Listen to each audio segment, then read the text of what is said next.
А, Всем привет! Хотел бы обратить внимание, что все ножи черного мухомора приходят своим клиентам с ручной заточкой, без, соответственно, в чем преимущество ручной заточки? Это то, что режущая кромка ножа, которую чаще всего серийный конвейерный производитель затачивает на гриндере или абразивном круге, она при таком интенсивном воздействии режущая кромка перегревается, соответственно перезакаливается в некоторых местах.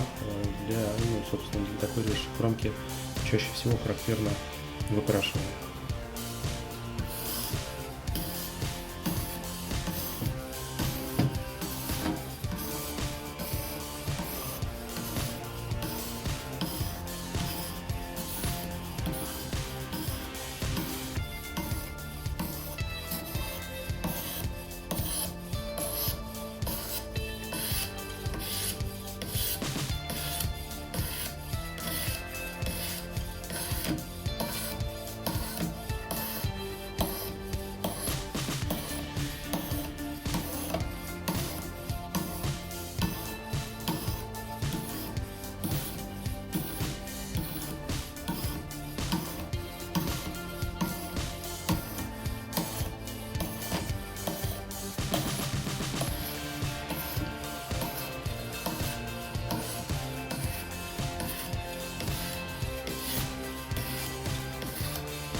В данном видео используется бланк финишной доводки,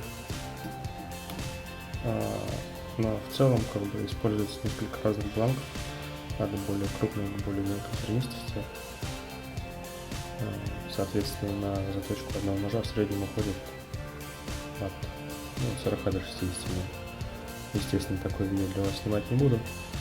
Чуть позже сниму видео, каким образом нож работает по летящему листу бумаги.